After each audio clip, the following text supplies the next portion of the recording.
السلام علیکم ورحمۃ اللہ وبرکاتہ۔ حمد و ثنا اور درود و سلام کے بعد انتہائی واجب الاحترام پیارے بزرگوں، پیارے دوستوں، پیارے بھائیوں، آج انشاءاللہ اولیاء کرام کی کچھ صفات آپ سماعت فرمائیں گے۔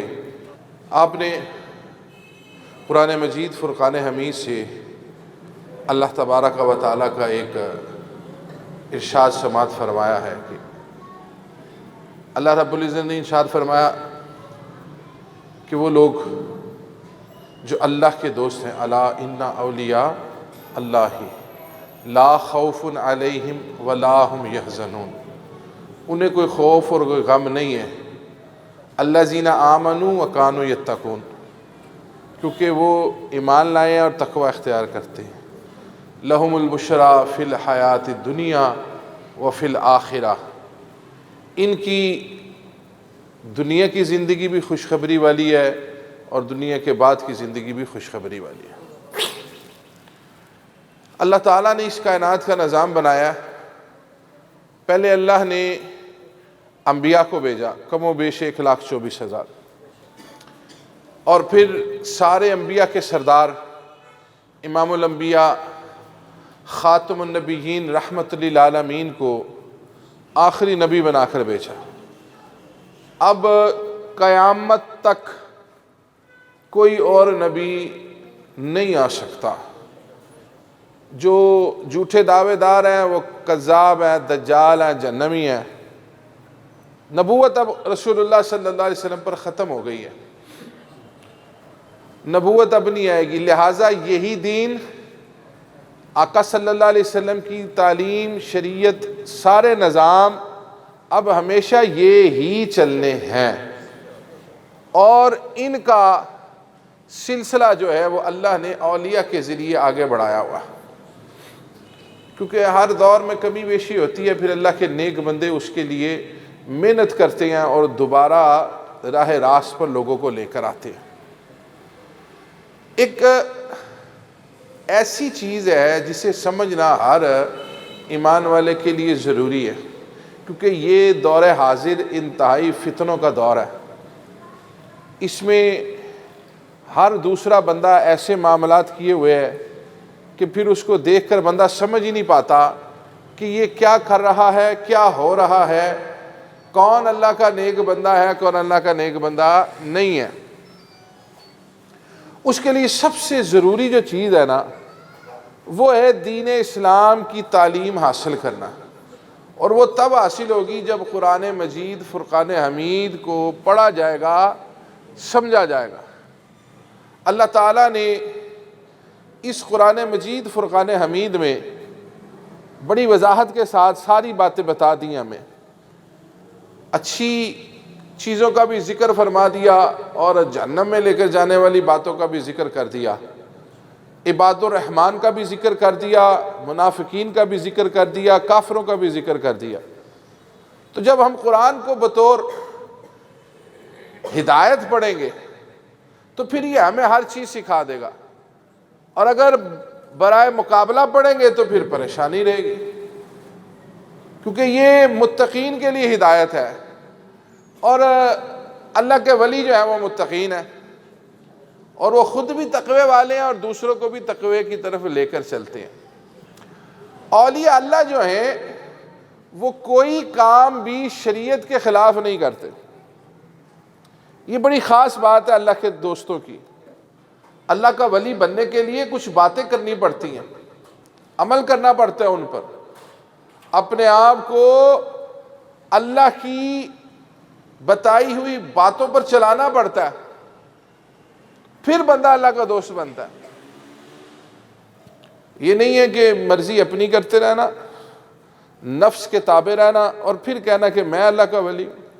اللہ کا ولی کبھی بھی اپنی زبان سے نہیں کہتا کہ میں اللہ کا ولی ہوں۔ اللہ کا ولی وہ ہوتا ہے جسے اللہ خود دنیا میں یہ مشہور کروا دیتا ہے، یہ میرا دوست ہے۔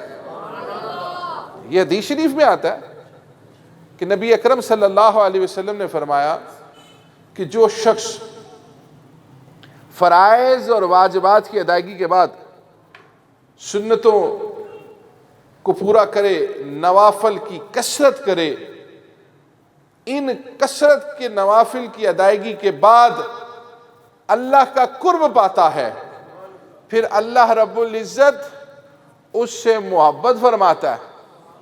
پھر جبرائیل امین علیہ السلام کو بلاتا ہے، فرماتا ہے جبرائیل امین علیہ السلام میں اس بندے سے محبت کرتا ہوں، یا اللہ میرے لیے کیا حکم ہے، تو بھی اس سے محبت کر۔ یا اللہ میں بھی محبت کرتا ہوں، اب کیا حکم ہے؟ فرمایا جاؤ سارے فرشتوں سے کہہ دو کہ اللہ اس بندے سے محبت کرتا ہے، تم سب بھی محبت کرو۔ وہ سارے فرشتے بھی محبت کرنے لگ جاتے ہیں۔ پھر پوچھا جاتا ہے یا اللہ اب کیا کریں؟ فرمایا اب دنیا میں چلے جاؤ اور اس بندے کی محبت لوگوں کے دلوں میں ڈالتا ہوں۔ اور ایک حدیث شریف میں آتا ہے کہ بندہ پھر جب اس مقام پر پہنچ جاتا ہے نا، پھر اللہ رب العزت فرماتا ہے کہ میں اس کی آنکھ بھی ہوں، کان بھی ہوں، زبان بھی ہوں، ہاتھ بھی ہوں، پاؤں بھی ہوں۔ یعنی اب یہ وہ کرے گا جو اللہ کو پسند ہے، اور جب یہ کچھ کر دے گا، کہہ دے گا، اللہ اس کو پورا فرما دے گا۔ لیکن بات وہیں پہ ہے کہ اللہ کا ولی شریعت کے خلاف بات نہیں کرتا، شریعت کے اگینسٹ نہیں چلتا۔ اب کچھ چیزیں ہیں جو ہمیں جاننی ضروری ہیں۔ اللہ رب العزت نے یہ ساری نظام، کائنات کا نظام بنایا۔ ان اللہ علی کل شیء قدیر، وہ ہر چیز پر قادر ہے، اس کے لیے کوئی چیز کی کمی نہیں ہے، کوئی چیز اس کے لیے مشکل نہیں ہے، وہ ہر کام کر سکتا ہے۔ اب اس نے انبیاء کو بھی بھیج دیا، نبوت بھی پوری ہو گئی۔ اب وہ سلسلہ رسول اللہ صلی اللہ علیہ وسلم کی نبوت کا جو قیامت تک چلنا ہے، اس کی حفاظت کے لیے جو اولیاء کرام دنیا میں ہیں، گزر گئے ہیں، جنہوں نے آنا ہے، وہ سارے کے سارے رسول اللہ صلی اللہ علیہ وسلم کی عنایت کے ساتھ ان معجزات کو آگے کرامات کے ذریعے چلاتے ہیں، جس پر جیسا جیسا رب کرم فرما دیتا ہے اس کو وہ عنایات ہو جاتی۔ اچھا، اس کے لیے کچھ باتیں جاننا ضروری ہیں۔ وہ کام جو ہماری سمجھ سے بالا تر ہو، عقل انسانی سے جو اوپر ہو نا، اس کے کچھ نام ہیں۔ مثلا بندہ کہتا ہے یار آپ کی قدرت دیکھو کیا کام ہو گیا، جو رب کے ساتھ، اور اس کو بلا واسطہ کہتے ہیں۔ جو کام بلا واسطہ ہو نا، وہ صرف اور صرف رب کی ذات کے ساتھ منسوب ہے، وہ صرف اور صرف رب کی ذات، وہ رب کی قدرت ہے۔ اس نے اتنا بڑا آسمان بنا دیا، کوئی ستون نہیں ہے جی، دنیا بنا دی، دنیا آتی جا رہی ہے، جاتی جا رہی ہے، آتی جا رہی ہے، جاتی جا رہی ہے، بارش برسا دیتا ہے، زمین، سورج، چاند، ستارے اس کے حکم سے چل رہے ہیں۔ رب کا ہر کام بلا واسطہ ہے۔ اب جتنے بالواسطہ کام ہے نا، ان میں دو کیٹیگری ہیں بالواسطہ میں، ایک عبد مومن ہے اور ایک عبد کافر ہے۔ یعنی جو ایمان والے سے کام ہوتا ہے جو ہماری سمجھ سے بالا تر ہے، اور جو کافر جو ایمان والا نہیں ہے اس سے بھی کچھ ایسے کام ہوتے ہیں انسان کہتا ہے یار یہ دیکھو اس نے کیا کیا۔ عبد مومن میں سب سے پہلے نبی آتے ہیں، اور اس میں بھی انبیاء کے دو دور ہیں، ایک جس میں انہوں نے اپنی نبوت کا اظہار کیا، وہ ایک نبوت کے اظہار سے پہلے کا، اور اس کے ساتھ عبد صالح آتا ہے۔ عبد صالح سے جو معاملات سر انجام ہوتے ہیں نا، اس کو کرامت کہتے ہیں، اور جو نبی اللہ سے معاملات ہوتے ہیں اس کو معجزات کہتے ہیں۔ اب وہ معجزات رسول اللہ صلی اللہ علیہ وسلم کی ذات اقدس پر آ کر مکمل ہو چکے، اب وہ معجزہ کوئی نہیں ہوگا۔ اب جو بھی معاملات ہم دیکھتے ہیں وہ کرامات کی صورت میں ہوتی ہے۔ یہ ہے عبد مومن سے۔ اور دوسری چیز ہے عبد کافر۔ اس میں بھی دو کیٹیگری ہیں، ایک وہ کافر جس نے نبوت کا دعویٰ کیا ہو، اور ایک غیر نبوت والا۔ جس نے نبوت کا دعویٰ کیا وہ دجال ہے، اور جس نے نبوت کا دعویٰ نہیں کیا وہ شیطانی عمل کر رہا ہے، وہ شیطان کا پیروکار ہے۔ یہ ساری بات سمجھانے کا مقصد یہ ہے کہ ہمیں گلی گلی میں یہ لوگ نظر آتے ہیں، کوئی کالا جادو کر رہا ہے، کوئی سلفی علم کر رہا ہے، کوئی کچھ کر رہا ہے، کوئی کچھ کر رہا ہے. جو شریعت کے خلاف کوئی بھی کام کر رہا ہے وہ کرامت نہیں ہو سکتی، وہ جادو اور شیطانی عمل ہی ہو سکتا ہے، یاد رکھیے گا. اور عبد صالح کا کیا کام ہے؟ عبد صالح کا کام ہے کہ جب اس کے پاس کوئی بندہ جاتا ہے تو وہ کہتا ہے نماز پڑھو، نیک اعمال کرو، برائی سے رکو، رسول اللہ صلی اللہ علیہ وسلم کی سنتوں کو اپناؤ، داڑھی شریف رکھو، حرام سے بچو، حلال کی طرف آؤ. یہ عبد صالح کا کام ہے. عبد صالح یہ نہیں کہتا کہ جو مرضی کرتے رہو، میرے پاس آتے رہو اور یہ میں تمہیں چیزیں دوں گا، پیسے لوں گا، یہ کروں گا. جو بندہ پیسے لے کر کوئی کام کر رہا ہے وہ صرف کاروبار کر رہا ہے، وہ اللہ کی عطا سے کچھ نہیں کر رہا، کیونکہ جسے اللہ کی عطا ہو جاتی ہے اسے پیسے سے سروکار نہیں رہتا. یاد رکھے، بڑی پختہ بات ہے. یہ کاروبار ہے، لوگوں کا کاروبار کر رہے ہیں. کوئی تعویذ بیچ رہا ہے جی، کوئی اپنا جادو بیچ رہا ہے، کوئی کچھ بیچ رہا ہے.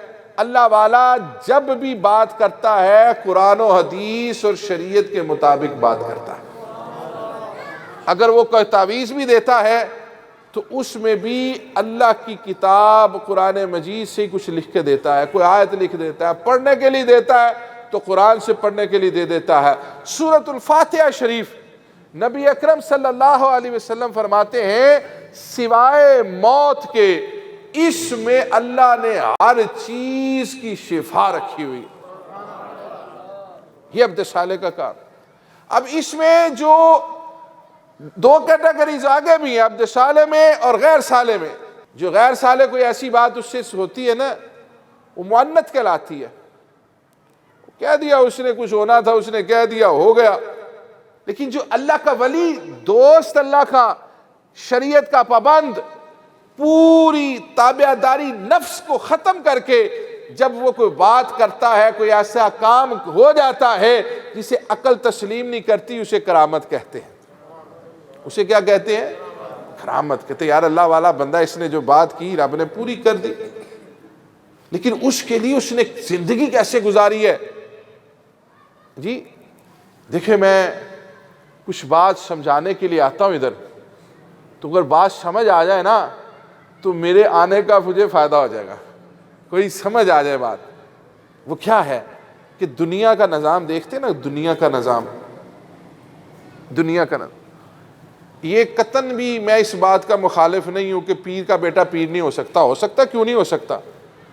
یہ کون سی بات ہے پیر کا بیٹا پیر نہیں ہو سکتا؟ بالکل ہو سکتا ہے. اگر ڈاکٹر اپنے بیٹے کو ڈاکٹر بنا سکتا ہے، بزنس مین اپنے بیٹے کو بزنس مین بنا سکتا ہے، وکیل اپنے بیٹے کو وکیل بنا سکتا ہے، جج اپنے بیٹے کو جج بنا سکتا ہے، فوجی اپنے بیٹے کو فوجی بنا سکتا ہے، پولیس والا اپنے بیٹے کو پولیس والا بنا سکتا ہے، تو اللہ والا بھی اپنے بیٹے کو اللہ والا بنا سکتا ہے. کیوں نہیں بنا سکتا؟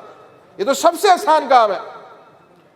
یہ نہیں ہے کہ کرو بھی کچھ نہ اور پیر کا بیٹا ولی ہو جائے. کرنا پڑتا ہے. جس طرح ڈاکٹر بننے کے لیے ڈاکٹر کا بیٹا تعلیم حاصل کرتا ہے، انجینئر کا بیٹا انجینئر بننے کے لیے تعلیم حاصل کرتا ہے، اسی طرح جب اللہ کا ولی، اس کا بیٹا اپنے باپ سے وہ چیزیں سیکھ کر اس شریعت کو پورا کرتا ہے تو اللہ اس کے بیٹے کو بھی ولی بنا دیتا ہے. کیونکہ اللہ نے نبی کے بیٹے کے بھی نبی بنایا، اس کے بیٹے کو بھی نبی بنایا. یہ کوئی بات نہیں ہے کہ جی پیر کا پتر پیر نہیں ہوتا ہے، لیکن شرط یہ ہے کہ وہ بھی شریعت کا پابند ہو. جب شریعت کا پابند نہیں ہے تو پھر بات ختم ہو گئی، پھر کیا بات رہ گئی پیچھے. اس لیے اللہ کا ولی بننے کے لیے بھی محنت کی ضرورت ہے. اب جو دنیا کا مقام پانا ہے اس میں اسکول داخل کروایا جاتا ہے، میٹرک کروایا جاتا ہے، F A, B A, M A, ڈگریاں لی جاتی ہیں، ایم ایس سی، جی پی ایچ ڈی، جی ادھر سے فزکس کیمسٹری پڑھو، میتھ پڑھو، ایم بی بی ایس کرو، ڈاکٹر بنو. پڑھائی کے بغیر کچھ نہیں ہوتا بھائی. کو دکھا دے ہمیں بھی زندگی میں ایسا کہ جس ڈاکٹر کا بیٹا بغیر پڑھے ڈاکٹر بن جائے. نہ، اس کو بھی پڑھنا پڑتا ہے. تو ولی کے بیٹے کو بھی ولایت پانے کے لیے محنت کرنی پڑتی. ہاں جب اللہ کرم کر دے پیدائشی ولی بھی بنا دیتا ہے، جیسے غوث اعظم کو اللہ نے پیدائشی ولی بنایا. تو کیا وہ پیدائشی ولی ہونے کے بعد انہوں نے زندگی ولایت کے مطابق نہیں گزاری؟ انہوں نے وہ کام نہیں کیے جو شریعت کے تھے؟ یہ تو اللہ نے ان پر احسان کر دیا نا. کہ ان کے والد بھی ولی، ان کی والدہ بھی ولیہ، ان کے نانا بھی ولی، ان کی نانی بھی ولیہ، ان کے دادا بھی ولی، ان کی دادی بھی ولیہ، اور اوپر چڑھتے چڑھتے الحسن والحسین شہزادوں کی اولاد میں پیدا کر دیا۔ یہ بھی ایک خوش قسمتی ہے یار، یہ بھی فضل ہے۔ نیکوں کے گھر پیدا ہو جانا یہ بھی اللہ کا بڑا فضل ہوتا ہے، جس کو نیکوں کے گھر پیدا کرے۔ اور پھر حسنی حسینی شہزادے جی، ایک طرف سے امام حسن مجتبیٰ رضی اللہ تعالیٰ عنہ، حسین رضی اللہ تعالیٰ عنہ کی اولاد میں سے ہو، تو وہ خون میں بھی اثر آتا ہے۔ یہ قدرتی عمل ہے ایک، جو ماں باپ کرتے ہیں اولاد اس کا اثر لیتی ہے۔ اب پیران پیر شیخ عبد القادر جیلانی رضی اللہ تعالیٰ عنہ کے والدین کیسے تھے؟ والد صاحب اتنے متقی تھے کہ ایک سیب دریا سے بہتا ہوا کھا لیا تو اس کی خدمت کے لیے کتنا عرصہ کہ اس پر مجھے سوال نہ ہو جائے، حضرت عبداللہ سومعی رحمت اللہ تعالیٰ کی بارگاہ میں خدمات سر انجام دیتے رہے۔ حضرت ابو موسیٰ جنگی دوست اللہ رحمہ، اور پھر شرط کیا رکھی کہ اس عمل کی معافی چاہتے ہو تو پھر تمہیں میری بیٹی سے شادی بھی کرنی پڑے گی۔ انہوں نے کہا حضرت کر لوں گا۔ فرمایا لیکن میری بیٹی اندھی ہے، گونگی ہے، بہری ہے، للی ہے، لنگڑی ہے۔ ایک سیب بغیر پوچھے دریا سے گزرتا ہوا اٹھا کے کھا لیا تھا۔ یہاں پہ کاروباروں پہ قبضہ، جی جائیدادوں پہ قبضہ، جی مالوں پہ قبضہ، ساری چیزوں پہ قبضہ کر کے بھی ہم گناہ گار نہیں ہوتے، ہمیں احساس نہیں ہوتا۔ ہم یتیم کا مال کھا جاتے ہیں، بیواؤں کا مال کھا جاتے ہیں، قبضہ کر کے مال کھا جاتے ہیں، اور پھر بھی ہمیں کوئی فرق نہیں پڑتا۔ ادھر دیکھیں، پھر جب ماں باپ ایسے ہوں تو پھر اولاد بھی تو نیک پیدا ہوتی ہے۔ جب باپ سود کا پیسہ گھر کھلاتا ہے تو پھر اس کا اثر بھی ہوتا ہے، اولاد بھی ویسی نکلتی ہے۔ جو کھلائیں گے اس کا اثر ہوگا، حلال کھلائیں گے اس کا بھی اثر ہوگا، حرام کھلائیں گے اس کا بھی اثر ہوگا۔ صرف غوث اعظم کی کرامات ہی بیان کرنا مقصد نہیں ہے زندگی کا، پہلے ان کی زندگی گزارنے کا طریقہ بھی آنا چاہیے۔ کرامات ولایت کی نشانی نہیں ہے، ولایت کی نشانی، اللہ کا ولی ہونے کی نشانی یہ ہے کہ اپنا نفس اس کی تابعداری چھوڑ کر اللہ اور اللہ کے حبیب کی اتباع کی جائے۔ یہ ولی ہے، بالکل اللہ کا ولی ہے، جو اللہ کی اتباع میں زندگی گزارتا ہے، جو دنیا کی خرافات سے بچتا ہے، جو حرام سے بچتا ہے، جو جھوٹ سے بچتا ہے، جو سود سے بچتا ہے، جو بے حیائی سے بچتا ہے، یہ ولی اللہ ہے، کیونکہ اس نے اللہ کی بات مانی، قرآن کہتا ہے۔ جب ایسے بندے سے پھر عمل ہوتا ہے نا، پھر رب کا فضل ہے، کسی کو کوئی نشانی دے دی کرامت کی صورت میں، کسی کو کوئی نشانی دے دی۔ اب اللہ نے 1,24,000 انبیاء کا جو ہمیں نبی پاک صلی اللہ علیہ وسلم نے بتایا کہ اتنے نبی بھیج دیے گئے، لیکن قرآن میں سب کا ذکر تو نہیں ہے نا، سب کے معجزات بھی نہیں ہیں، لیکن اس کا یہ مطلب نہیں ہے وہ نبی نہیں ہے۔ اسی طرح ولی بھی اللہ کے بڑے بڑے برگزیدہ گزر جا چکے ہیں، آتے رہیں گے، لیکن کئیوں کو یہ مقام مل جاتا ہے کہ ان کی شان رب ایسے ظاہر کرتا ہے کہ رہتی دنیا تک ان کی کرامات بھی دنیا میں مشہور ہو جاتی ہیں۔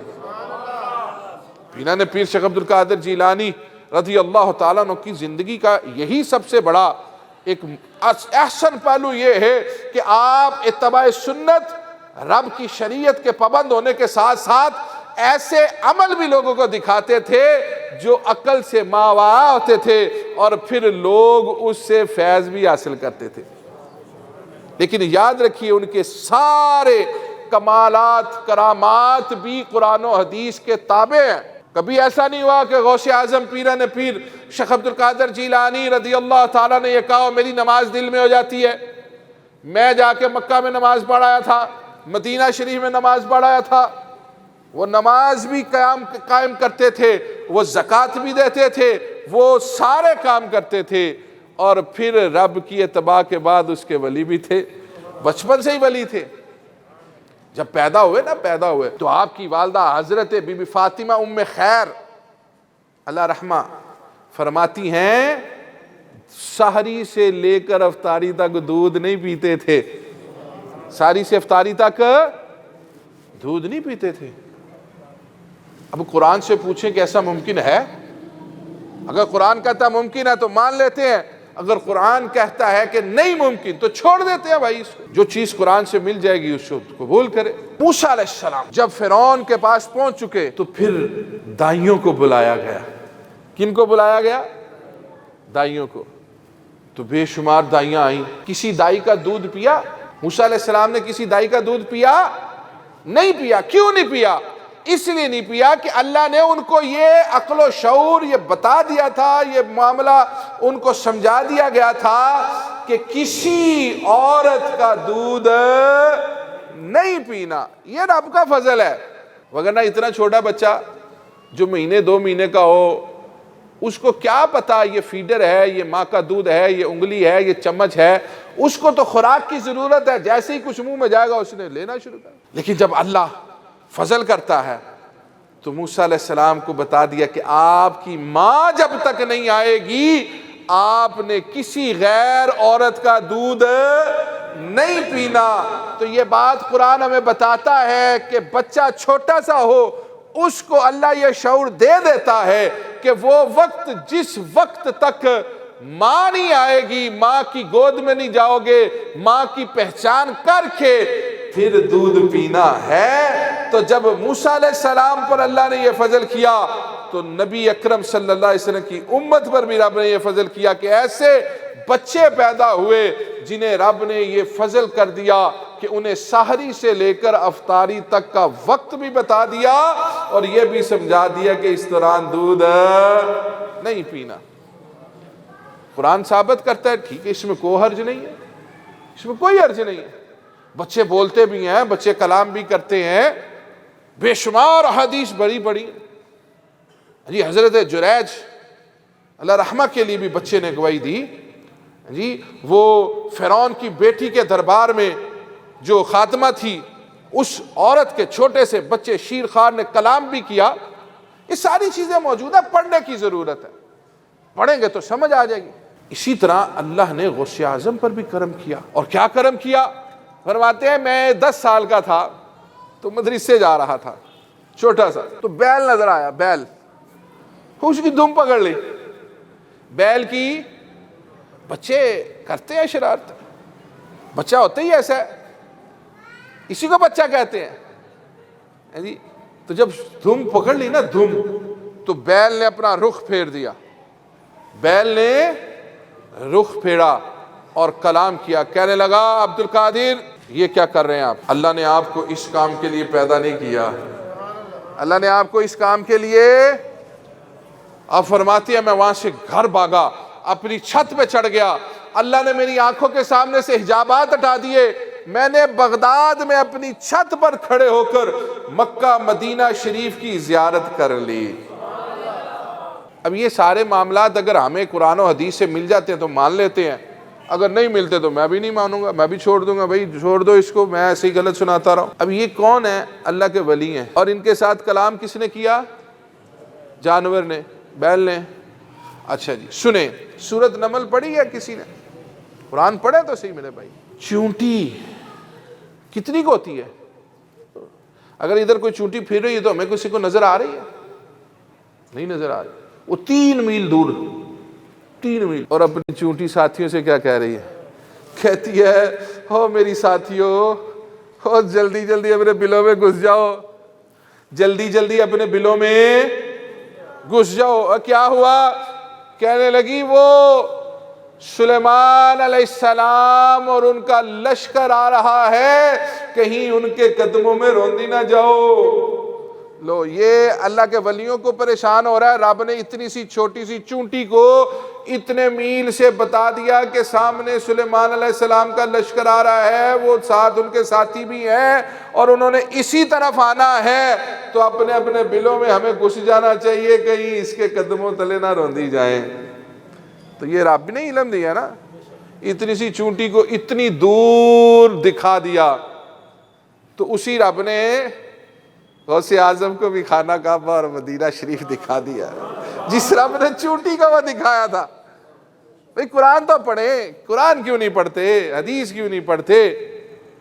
اچھا پھر یہاں پہ بات ختم نہیں ہوئی، جب چونٹی نے یہ کلام کیا تو ادھر سلیمان علیہ السلام بھی مسکرانے لگ گئے۔ ہاں کیا ہوا؟ کہتے چونٹی کہہ رہی ہے پیچھے پیچھے ہو جاؤ، سلیمان علیہ السلام آ رہے ہیں۔ تو ان کو بھی تو کانوں میں سماعت کی اللہ تعالیٰ نے طاقت دی نا، اتنی دور سے انہوں نے سماعت کیا اس کو۔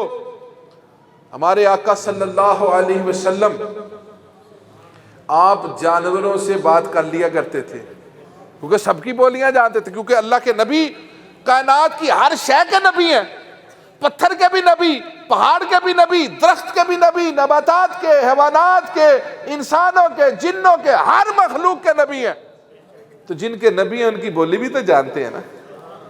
جانور بھی آپ سے گفتگو کیا کرتے تھے، آپ ان کی گفتگو کو سنا کرتے تھے، پھر ان کا حل دیا کرتے تھے۔ رسول اللہ صلی اللہ علیہ وسلم ایک صحابی کے باغ میں گئے تو وہاں پہ ایک اونٹ تھا، اس نے آپ کو دیکھ کے نا وہ ہلنے لگ گیا، تو رسول اللہ صلی اللہ علیہ وسلم نے فرمایا ٹھہرو میں اس کی بات سن کے آیا۔ آپ اس کے پاس چلے گئے، اپنا کان مبارک اونٹ کے منہ کے قریب کر دیا، اس نے اپنی عرض پیش کی۔ رسول اللہ صلی اللہ علیہ وسلم نے اس کی بات سننے کے بعد فرمایا اس کے مالک کو بلاؤ۔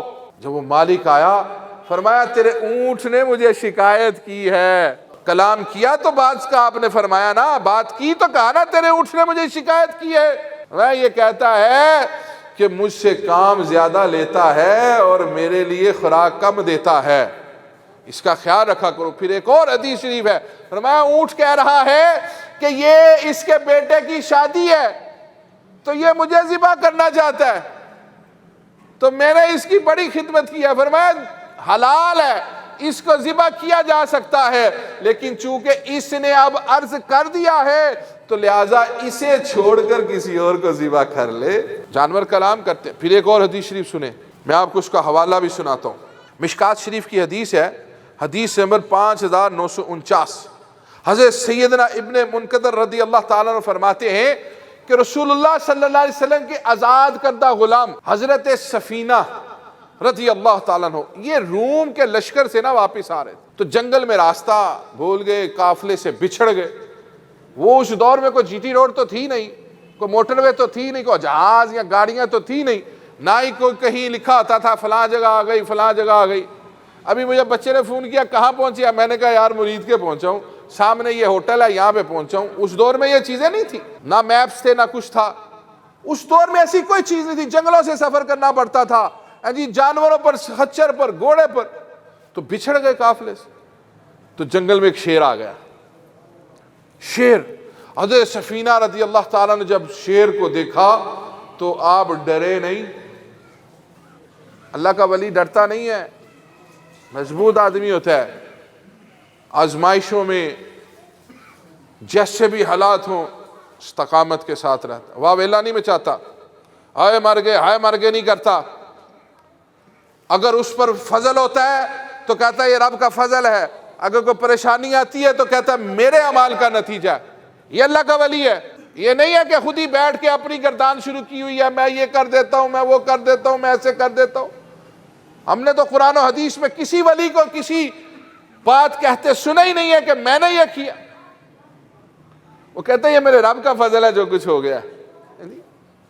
یہ اللہ کے ولیوں کی شان ہے۔ بعض موقعوں پر اللہ کے ولیوں نے جو معاملات کیے ہیں وہ بھی دنیا کے لیے کیے ہیں، جیسے غوث اعظم پیران پیر شیخ عبد القادر جیلانی رضی اللہ تعالیٰ عنہ، آپ بسا اوقات ایسا لباس پہنتے تھے جو انتہائی قیمتی، یعنی کہ اس دور کے وزراء بھی وہ لباس نہیں پہن سکتے تھے جو خاص بادشاہوں والا لباس ہوتا تھا، بڑا مہنگا۔ آپ اکثر اس لباس کو زیب تن کرتے تھے۔ تو ایک اس دور میں شخص تھے ابو الفضل احمد بن قاسم قریشی بغدادی، انہیں وہ بڑا ناگوار گزرا کہ یار یہ اتنا مہنگا لباس۔ ابھی انہوں نے اتنا سوچا کہ پاؤں میں ایک کانٹا چھپ گیا، پھر وہ نکلے نا، بڑی کوشش کی، آخر دربار غوث اعظم میں حاضری دی۔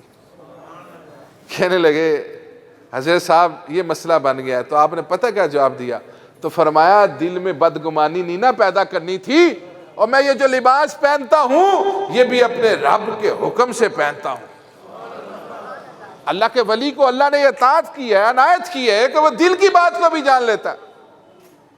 اور یہ قرآن سے بھی ثابت ہے، حدیث سے بھی ثابت ہے۔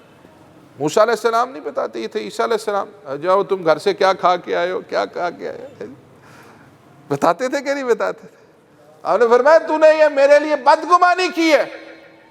نبی اکرم صلی اللہ علیہ وسلم مدینہ شریف میں بیٹھے ہیں، امام بخاری لکھتے ہیں حتیم میں صفوان بن امیہ، عمیر بن وہب گفتگو کر رہے ہیں۔ جب وہاں پر پہنچے تو رسول اللہ صلی اللہ علیہ وسلم فرمایا عمیر تو کدھر آیا ہے؟ یا رسول اللہ صلی اللہ علیہ وسلم اپنے بیٹے کی خبر لینے آیا۔ فرمایا تو جھوٹ بول رہا ہے۔ کہا نہیں حضور میں آیا ہوں۔ فرمایا نہیں جھوٹ بول رہا ہے۔ 3 مرتبہ جب فرمایا تو آپ نے فرمایا سنو عمیر، تم اور صفوان حتیم میں بیٹھے میرے قتل کی سازش تیار کر رہے تھے۔ جب یہ بات سنی تو کلمہ پڑھ دیا لا الہ الا اللہ محمد رسول اللہ۔ صحابہ نے پوچھا کیا ہوا؟ کہنے لگے یہ اللہ کے نبی ہیں اور ان کی نشانی یہ ہے کہ اللہ کا نبی غیب کی خبریں جانتا ہے۔ میں اور صفوان ہم حتیم میں بیٹھے ہوئے تھے، تیسرا کوئی شخص نہیں تھا اور مجھ سے پہلے مدینہ کوئی پہنچا نہیں ہے کہ صفوان نے کسی کو بتا دیا ہو اور وہ آ کے بتا جائے۔ اللہ نے نبی اکرم صلی اللہ علیہ وسلم کو وہ باتیں بھی بتا دی جو ہم دونوں نے کی تھیں، اس لیے یہ اللہ کے سچے نبی ہیں۔ اور یہ بات یاد رکھیں، ہمارے آقا صلی اللہ علیہ وسلم کے تمام معجزات تا قیامت کرامات کی صورت میں زندہ ہیں اور زندہ رہیں گے۔ اب وہ شیر سامنے سے آ گیا تو حضرت سفینہ رضی اللہ تعالیٰ نے فرمایا ابو حارث، اچھا ہمارے سامنے کوئی جانور آ جائے تو ہم اس سے بات کرتے ہیں؟ ہمیں تو یہی پتہ نا کہ اس کو کیا پتہ کون ہے، ہمیں کیا پتہ یہ کون ہے، یہ ہم کون ہے، یہ کون ہے، کوئی پتہ نہیں، کیونکہ ہماری عقل ہی اتنی ہے۔ تو اپنی عقل سے اپنا موازنہ کرنا چاہیے، دوسرے کا موازنہ نہیں کرنا چاہیے۔ انہوں نے شیر سے کلام کیا، کہنے لگا ابو حارث ٹھہر جا، یہ شیر کی کنیت ہے ابو حارث۔ شیر رک گیا کیونکہ ان کو پتا تھا کہ ہمارے آقا صلی اللہ علیہ وسلم بھی جانوروں سے گفتگو کر لیتے، اور انہیں یہ بھی پتا تھا کہ آقا صلی اللہ علیہ وسلم کو جانور بھی نبی مانتے ہیں، جانتے ہیں۔ کہا ابو حارث ٹھہر جا، سن میں محمد مصطفیٰ صلی اللہ علیہ وسلم کا غلام ہوں۔ شیر وہی رک گیا۔ فرماتے ہیں پھر سارا راستہ میرے ساتھ شیر چلتا رہا، میری حفاظت کرتا رہا، کوئی درندہ آتا تھا تو غرا کر اس کو بھگا دیتا، حتیٰ کہ مجھے میرے لشکر تک ملا کر واپس گیا۔ وہ تو شیر بھی اچھا بھائی، جسے پتہ ہے کہ یہ سرکار کا غلام ہے، اسے کچھ نہیں کہنا۔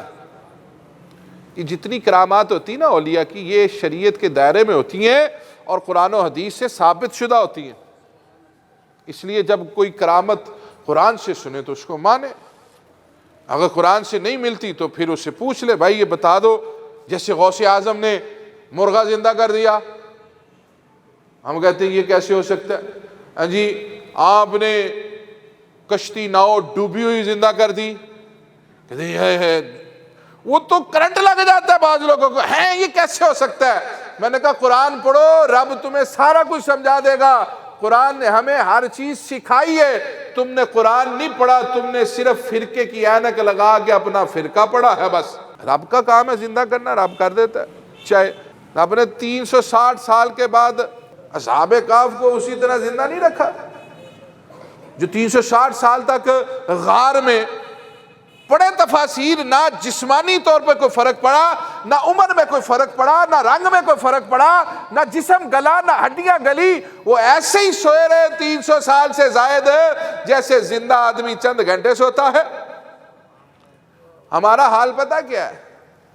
اور جو بیچارہ ذرا بیمار آدمی ہو نا، جس کو شوگر بھی ہو، تو اس کو 2-4 گھنٹے کے بعد جو ہے نا وہ ذوق پڑنے لگ جاتے ہیں۔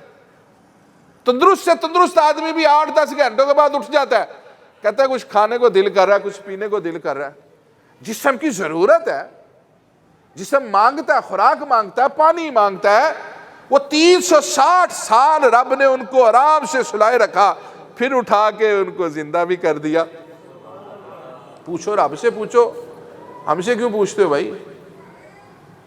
پھر حضرت ایوب علیہ السلام، ان کا واقعہ پڑھیں۔ پانی کے اندر ان کی ساری اولاد ڈوب گئی، سارا مال، خاموشی سے زندگی گزار، آپ اور آپ کی زوجہ، اللہ کے نبی ہیں، کئی سال گزر گئے، پوچھا ایوب علیہ السلام کیا حال ہے؟ کہا یا اللہ تیرا شکر ہے، یا اللہ تیرا، لو ہمیں سوئی چبھ جائے نا تو ہم ہائے نہیں چھوڑتے، مر گئے، ماں کو بلا رہا ہے، باپ کو بلا رہا ہے، بہن کو بلا رہا ہے، جو شوہر ہے تو بیوی کو شور مچا رہا ہے، مجھے یہ ہو گیا، مجھے وہ ہو گیا۔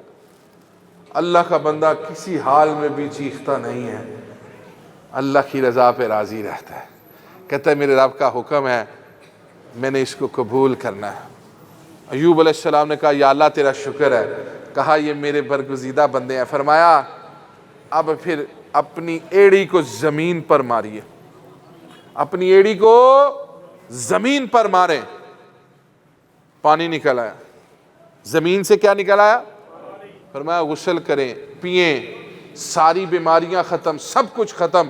اللہ نے ساری اولاد بھی جو ڈوب چکی تھی، مال جو ڈوب چکا تھا، دوبارہ ایوب علیہ السلام کو واپس عطا کیے، اور بھی اولاد ان کو عطا کی۔ رب کئی سال پہلے پانی میں ڈوبے ہوئوں کو بھی زندہ کر دیتا ہے۔ رب 360 سال غار میں پڑے ہوئے انسان تو انسان، ان کی نسبت والے کتے کو بھی اثر نہیں ہونے دیا، اس کا جسم بھی ویسے کا ویسا رہا۔ یہ وہی رب ہے جس نے حضرت پیران پیر شیخ عبد القادر جیلانی کے ذریعے ڈوبی ہوئی ناؤ بھی زندہ کروا دی۔ قرآن کہتا ہے تو مان لو، نہیں کہتا تو چھوڑ دو۔ آپ مرغا کھا رہے ہیں، کیا کھا رہے ہیں؟ پاس مرید بیٹھا ہوا ہے، دال کھا رہا ہے جی، اس کو دال دی ہوئی ہے، خود مرغا کھا رہے ہیں۔ آج کوئی پیر مرغا کھا رہا اور مرید دال کھا رہا نا، اسی اتنی باتیں شروع کر دیتے، کہتا بڑا پیر ویکھ لو، آپ مرغے کھائی جا رہے ہیں، دال کھائی جا رہے ہیں۔ سنے غوث اعظم کی بات، اس کی ماں نے کہا حضور آپ کے پاس چھوڑ کے گئی تھی، خود آپ مرغا کھا رہے ہیں، اس کو دال کھلا رہے ہیں۔ آپ نے وہ ہڈیاں جو کھائی ہوئی تھی نا، ان کو حکم دیا، وہ دوبارہ مرغا بن کے زندہ ہو گئی۔ فرمایا جب تیرا بیٹا اس مقام پر پہنچ جائے گا نا، پھر اس کو بھی مرغے کھلا دیں گے، کیونکہ غوث اعظم پیران پیر شیخ عبد القادر جیلانی ولایت کے اس درجے پر تھے جہاں وہ رب کی اطاعت سے ہی ہر کام کرتے تھے، اور جب وہ کچھ کہہ دیتے تھے رب اس کو مان لیتا تھا۔ تو لوگ اس پر بھی کہتے ہیں جی کس طرح زندہ ہو گیا مرغا؟ اور بھائی قرآن پڑھو، اگر قرآن سے یہ ثبوت ملتا ہے کہ رب نے یہ کیا تو مان لو، نہیں کیا تو ہمیں بھی بتا دو جی قرآن میں نہیں ہے۔ ابراہیم علیہ السلام کہنے لگے یا اللہ مجھے تو بتا تو صحیح، دکھا تو صحیح، تو مردے کیسا زندہ کرے گا؟ فرمایا یقین نہیں ہے؟ یا اللہ یقین ہی یقین، کیوں نہیں یقین؟ دل کی تسلی بھی کرنی ہے میں نے۔ فرمایا پھر 4 پرندے لو، 4 ان کو پالو، محبت پیدا کرو، اب ان کو ذبح کرو، پھر ان کے گوشت مکس کرو، ہڈیاں علیحدہ کرو، پر علیحدہ کرو، کہیں پھینک دو سمندر میں، دریا میں، پہاڑ پہ، علیحدہ علیحدہ سب کر دیا۔ فرمایا اب ان کو آواز دو۔ جب آواز دی تو رب نے ان سب کو علیحدہ علیحدہ ہوئے کو اکٹھا کر کے دوبارہ زندہ کر دیا۔ اچھا ایک بات بتائیں مجھے، بعض لوگ کہتے ہیں جو کھا لیا سی، وہ تو کھادا گیا سی، تو سمندر میں بھی تو غرق ہوتا ہے نا کہ نہیں ہوتا؟ مٹی میں بھی تو کھایا جاتا ہے کہ نہیں کھایا جاتا؟ چلیں یہ چھوڑیں، ایک اور بات بتا دیں۔ آپ نے کبھی کئی مرتبہ سنا ہے جہاز کریش ہو گیا، ہوتا ہے کہ نہیں؟ کہتے ہیں جی سارے جسم ہی ختم، خاک ہو گئے، ان کو زندہ نہیں کرے گا رب؟ جی نہیں، وہ تو خاک ہو گئے، وہ کیوں زندہ ہوں گے؟ رب نے خاک میں سے بھی زندہ کر دینا ہے، جو جل کر خاک راکھ بن گیا۔ نبی اکرم صلی اللہ علیہ وسلم فرماتے ہیں ایک شخص نے اپنے بیٹوں کو نصیحت کی کہ جب میں مر جاؤں تو میرے جسم کو آگ لگا دینا، آدھی راکھ سمندر میں بہا دینا، آدھی راکھ ریت میں بہا دینا۔ اس کے بیٹوں نے ایسے ہی کیا، تو رب نے اس راکھ کو حکم دیا سمندر میں سے راکھ بھی نکل آئی، ریت میں سے راکھ بھی نکل آئی، رب نے اس کو پھر زندہ کر دیا۔ کس نے کرنا ہے زندہ؟ اللہ نے کرنا ہے، چاہے وہ راکھ بنا ہو، چاہے وہ سمندر کے نیچے بعض اوقات کشتیاں ڈوبتی ہیں، لاش ہی نہیں ملتی، تو کیا وہ زندہ نہیں ہوں گے؟ ان کو جس رب نے زندہ کرنا ہے، اس ملک کو بھی اسی نے زندہ کیا تھا، لیکن کرنے کے لیے، یہ عمل کرنے کے لیے اس رب کی بات بھی تو ماننی پڑتی ہے۔ وہ رب کی بات کیا ہے، ذرا سن لینا۔ غوث اعظم پیران پیر شیخ عبد القادر جیلانی رضی اللہ تعالیٰ نے 40 سال نماز عشاء کے وضو کے ساتھ نماز فجر ادا کی ہے، جاگ رہے تھے تو کی ہے نا۔ تو اس دور میں نہ تو کوئی ٹی وی تھا، نہ ریڈیو تھا، نہ رسالے تھے، نہ ناول تھے، قرآن تھا، حدیث تھی، رب کی عبادت تھی۔ تو باوضو ہو کے ساری ساری رات عبادت کرتے رہے وہ 15 سال، ایک رات میں ایک قرآن ختم کرتے رہے، نمازیں بھی پڑھتے تھے، جھوٹ بھی نہیں بولتے تھے۔ جی تو ولی اللہ نے تو جھوٹ بولی جا رہے نے، بھائی جھوٹ نہیں بولتا اللہ کا ولی۔ سنیں، 10 سال میں جب بیل نے کلام کیا نا، تو آپ اپنی والدہ سے اجازت لے کے سفر کے لیے نکل گئے تعلیم کے لیے۔ والدہ نے 40 دینار سی دیے قمیص کے اندر۔ تو یہ 40 دینار پتہ کتنے تھے اس دور میں؟ جو لباس پہنتے تھے نا بادشاہوں والا، آپ فرماتے ہیں 1 دینار کا گز تھا وہ، یعنی 1 دینار گز کا کپڑا انتہائی مہنگا تھا۔ اس کا مطلب ہے 1 دینار کی بڑی قیمت تھی۔ کچھ نہیں تو 40 تھے تو 40 لاکھ ہی لگا لے، 4 لاکھ لگا لے، آج کے دور کے صحابی لگانا نا، تو 4 لاکھ کو چھوٹی رقم ہوتی ہے، غریب آدمی کے لیے تو 4,000 روپیہ بڑی رقم ہوتی ہے، 4 لاکھ تو بہت بڑی رقم ہے۔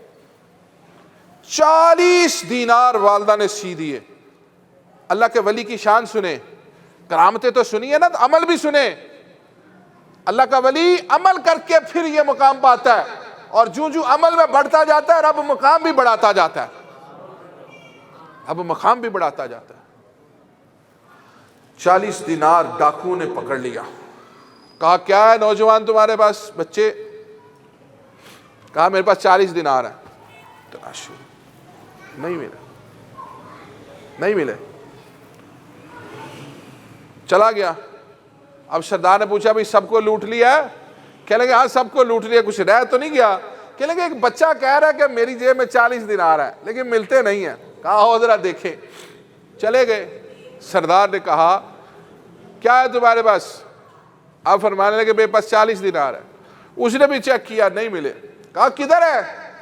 کہا میری ماں نے سیے ہوئے ہیں۔ کہنے لگا تم نہ بتاتے، پچھا لیتے پیسے۔ سننے والا جواب ہے میرے بھائیو دوستو، اللہ کے ولی ایسے نہیں بنتے۔ اللہ کا ولی بننے کے لیے سب سے پہلے اپنی ماں کی اتباع کرنا ضروری ہے، باپ کی اتباع کرنا ضروری ہے۔ جو ماں اور باپ کی بات نہ مانے وہ اللہ کا ولی کیسے بن سکتا ہے؟ عالم ہو سکتا ہے، جی علم کے بڑے درجوں کو پا سکتا ہے، استاد ہو سکتا ہے، پروفیسر ہو سکتا ہے، سب کچھ ہو سکتا ہے، لیکن اللہ کا قرب تب ہی پائے گا جب ماں کو بھی راضی کرے گا، ماں کی اتباع کرے گا۔ آپ نے فرمایا میرے کپڑوں میں سیے ہوئے ہیں۔ کہا تو تم نہ بتاتے۔ کہا گھر سے نکلتے وقت ماں نے وعدہ کیا تھا، نصیحت کی تھی کہ بیٹا زندگی میں کبھی جھوٹ نہ بولنا اور حرام نہ کھانا۔ اب وہ اس بات کا اثر دیکھیں، ڈاکو رونے لگا۔ کہا تو کتنا تابع دار بچہ ہے، کتنا خوش نصیب ہے، تو اپنی ماں کی بات کو نہیں ٹال رہا، میں کتنا بدبخت ہوں، اپنے رب کی بات مانتا ہی نہیں ہوں، میں سچے دل سے توبہ کرتا ہوں، آج کے بعد رب کی نافرمانی نہیں کروں گا۔ ہاں جی، جھوٹ بولی جاؤ اور اللہ کے ولی بنی جاؤ، یہ کیسے ممکن ہے؟ حرام کھاتے جاؤ اور اللہ کے ولی بنی جاؤ، یہ کیسے ممکن ہے؟ کرامات سے ولی نہیں ہوتا، عمل سے ولی ہوتا بندہ۔ جب ولی بن جاتا ہے عمل سے، پھر رب اس سے کرامات کرواتا ہے۔ اور پھر آپ فرماتے ایک رات کیا ہوا، میں پیاس محسوس کر رہا تھا، ایسے بادل سے پانی برسا، میں نے وہ پانی پیا تو ایک دم مجھے آواز آئی، اے عبد القادر میں تیرا رب ہوں، آج کے بعد ہر وہ حرام چیز جو لوگوں کے لیے حرام ہے تیرے لیے جائز ہے۔ فرماتے ہیں میں نے پڑھا اعوذ باللہ من الشیطان الرجیم، کہتے وہ آواز بھاگی، پھٹ گئی آواز۔ پھر آگے سے شیطان آ گیا، کہنے لگا عبد القادر جیلانی آج تجھے تیرا علم بچا گیا۔ فرمایا او مردود، مجھے میرا علم نہیں، میرے رب کا فضل بچا گیا ہے۔ یہ شیطان کے وار ہیں جو انسان کو کہتے ہیں تیرے تو بڑا عالم ہی کوئی نہیں، تو جو کہہ رہے ٹھیک کہہ رہے ہیں۔ جب اس وار میں آ گئے تو شیطان کے بہکاوے میں آ گئے، اور جب شیطان کے بہکاوے میں آ گئے تو سارے عمل ضائع ہو جائے، کچھ باقی نہیں بچے گا۔ یاد رکھیے، میں حرام جو ہے حرام ہے، وہ میرے سے کیسے حلال ہو سکتا ہے؟ جو رسول اللہ صلی اللہ علیہ وسلم نے حرام قرار دے دیا ہے، تو کون ہوتا ہے مجھے حلال کرنے والا؟ اب حرام کو حلال کوئی کر نہیں سکتا۔ یہاں پہ ایسے ہی جھوٹے خواب، جھوٹی باتیں سنا کے کہتے جی یہ ہو گیا وہ ہو گیا۔ ہم تو وہ رسول اللہ صلی اللہ علیہ وسلم کے غلام ہیں، کوئی شریعت سے ہٹ کر دجالی کوئی کچھ کر کے بھی دکھا دے گا، ایمان والا تب بھی نہیں مانے گا۔ دجال کے بارے میں حدیث میں آتا ہے نا، رسول اللہ صلی اللہ علیہ وسلم فرماتے ہیں خوش نصیب ترین وہ شخص اور شہداء میں بغیر شہید ہوئے سب سے افضل مقام پانے والا وہ شخص جسے دجال کہے گا کہ میں تیرا رب ہوں، وہ کہے گا نہیں تو میرا رب نہیں ہے، میرا رب اللہ ہے۔ وہ کہے گا میں مردے کو زندہ کرتا ہوں، وہ کہے میں پھر بھی نہیں مانتا۔ وہ اس کو تلوار کے وار سے 2 ٹکڑے کر دے گا، مار دے گا، پھر زندہ کرے گا، کہے گا دیکھ میں نے تجھے مار کے زندہ کر دیا۔ کہا اب تو میرا یقین اور پختہ ہو گیا ہے، میرے آقا صلی اللہ علیہ وسلم نے پہلے ہی بتا دیا تھا کہ مار کے زندہ کرنے کے باوجود تو دجال ہی ہے۔ فرمایا یہ افضل ترین شہداء کے ساتھ درجہ پائے گا۔ اللہ والے نہیں ان سے متاثر ہوتے، جی وہ اڑ کے بھی دکھا دے تو دکھا دے، داتا صاحب کو بھی تو اڑ کے دکھایا تھا رائے راجو نے۔ اور میں ان چیزوں سے نہیں اللہ کے ولی متاثر ہوتے، اللہ کا ولی عمل دیکھتا ہے، اور اللہ کا ولی عمل سے بنتا ہے۔ یہ مقام اللہ نے بڑے بڑے ولیوں کو دیے ہوئے ہیں۔ ایک تابعی بزرگ تھے حبیب بن سلیم رائی اللہ رحمہ، تو وہ بکریاں چراتے تھے، بکریاں، تو نماز کا وقت آتا تھا تو نماز پڑھنے لگ جاتے۔ سیدہ ام المومنین بی بی عائشہ صدیقہ طیبہ طاہرہ محدثہ مفسرہ رضی اللہ عنہ فرماتی ہیں رسول اللہ صلی اللہ علیہ وسلم ہمارے ساتھ کام کاج میں مصروف ہوتے تھے، گھر کے کاموں میں ہمارا ساتھ دے رہے ہوتے تھے کہ بلال حبشی جب اذان پکارتے تو ہم سے ایسے بیگانے ہوتے جیسے ہمیں جانتے ہی نہیں ہیں۔ اس کا کیا مطلب ہے کہ آپ ان کو کہتے تھے چلے جائیں یہاں سے؟ نہیں، فرمایا جب اذان ہو جاتی تھی پھر نماز کے لیے اللہ کے گھر چلے جاتے تھے، پھر وہ ہمارے پاس نہیں، ہم نہ نماز پڑھتے ہیں نہ ہم کو عمل کرتے ہیں، اور ہمارے لیے سب سے اچھے ہم ہی ہیں۔ اللہ کے لیے سب سے اچھا وہ ہے جو اس کے حکم کی تابع ہے۔ اپنے کہنے سے جو مرضی کو کہتا رہے فرق نہیں پڑتا، جب رب کہتا ہے اے بندے تو میں تجھ سے پیار کرتا ہوں تو پھر فرشتوں کو بھی کہہ دیتا ہے، پھر سب کو کہہ دیتا ہے۔ تو حبیب بن سلیم رائی اللہ رحمہ نے جب نماز کا وقت ہوتا تھا تو اپنی بکریوں کو چھوڑ دیتے تھے، سپرد خدا، اللہ اکبر۔ ایک نوجوان نے دیکھا کہ بزرگ نماز پڑھ رہے ہیں اور بکریاں چر رہی ہیں، تو کھڑا ہو گیا، کہنے لگا کہیں کوئی جنگل کا بھیڑیا ان کی بکریوں پر حملہ نہ کر دے تو چلو میں رکھوالی کر لیتا ہوں کچھ دیر۔ کیا دیکھتا ہے کہ ایک بکری ریوڑ سے باہر نکلی اور بھاگ گئی، اس کے پیچھے گیا تو آگے بھیڑیا، کہنے لگا اوہو یہ تو گئی، لیکن جو منظر دیکھا اس نے حیران رہ گیا۔ اس بھیڑیے نے کھانے کی بجائے اس کو ہانکتا ہوا واپس ریوڑ میں داخل کر گیا، ریوڑ میں داخل کر گیا۔ کہنے لگا یار یہ تو واقعی کوئی کمال کی شخصیت ہے کہ جن کی بکریوں کی حفاظت بھیڑیا کر رہا ہے۔ ابھی میں نے حدیث سنا دی نا، حضرت سفینہ رضی اللہ تعالیٰ عنہ کی حفاظت شیر نے کی، تو بھیڑیا بھی کرتا ہے حفاظت۔ وہ جناب کھڑا ہو گیا. اب انہوں نے نماز سے فرصت پائی تو عرض کرنے لگا حضرت یہ کمال کیسے مل گیا کہ آپ نماز پڑھ رہے ہیں اور بھیڑیا آپ کی بکری کی حفاظت کر رہے ہیں؟ فرمایا جب سے بکریوں والے کی یاری رب سے لگی ہے ان بکریوں کی بھیڑیے سے یاری لگ گئی ہے. پھر آپ نے اسے کہا کچھ تمہیں دیا جائے؟ کہنے لگا حضرت آپ کا تبرک ہوگا. ایک پتھر کے نیچے پیالہ رکھا تو اس میں سے دودھ نکل آیا اور شہد نکل آیا. کہنے لگا حضرت میں تو آگئی بڑا آپ کی کرامت سے حیران ہوں, اب یہ دودھ بھی نکال دیا شہد بھی نکال دیا. فرمایا وہ کرامت جو تُو نے دیکھی وہ رب کے ساتھ یاری لگانے کا نتیجہ تھا, یہ جو فضل دیکھا ہے یہ رسول اللہ صلی اللہ علیہ وسلم کی غلامی کا نتیجہ ہے. کوئی آپ سے پوچھ سکتا ہے جی پتھر سے دودھ کہاں سے نکل آیا, شہد کہاں سے نکل آیا؟ تو پتھر سے اونٹنی نہیں نکلی جی. صالح علیہ السلام کی اونٹنی کہاں سے نکلی بھائی؟ کس نے نکالی جی؟ تو دودھ بھی کس نے نکالا؟ بات اتنی ہے تو گزارش بھی اتنی ہے کہ ولی بننا ہے تو رب کے حکم کی اتباع کرنی ہے. یہ کسی کی میراث نہیں ہے, کسی غریب ترین گھرانے میں پیدا ہوا بچہ وہ بھی اللہ کا ولی ہے. میرے ابا جی حضور نے اپنی جانوروں کے دودھ بھی دوئے ہیں, کسی رئیس کے بیٹے نہیں تھے. نہ ہمارے دادا جی نیک انسان ضرور تھے, بہت نیک تھے, لیکن کوئی وہ یہ نہیں کہتا تھا کہ یہ ولی اللہ ہے. لیکن جب بیٹے کو رب نے ولی اللہ کیا تو ساری دنیا کہنے لگی باپ بھی ولی ہے. پھر ایسی تبدیلی رب فضل کر دیتا ہے, یہ بھی فضل ہو جاتا ہے. غوث اعظم نے دیکھا کہ ایک نوجوان ایک ایسے شخص کے تابع ہو چکا ہے جس کے اندر ککھ بھی نہیں ہے, لیکن اس سے عقیدت اتنی ہے کہ اس کے علاوہ کچھ نظر نہیں آتا. آپ نے فرمایا تیری اس عقیدت سے میں نے اس کو بھی بھر دیا, تجھے بھی بھر دیا. اس لیے شریعت کے دائرے میں رہ کے جو اللہ کا ولی لے کر چلے اس کی اتباع کرے. چونکہ اذان شروع ہو گئی ہے, اللہ تعالی ہم سب کو دین کا فہم نصیب فرمائے, ایمان والی زندگی اور خاتمہ بالایمان عطا فرمائے. آمین. والسلام علیکم ورحمۃ اللہ وبرکاتہ.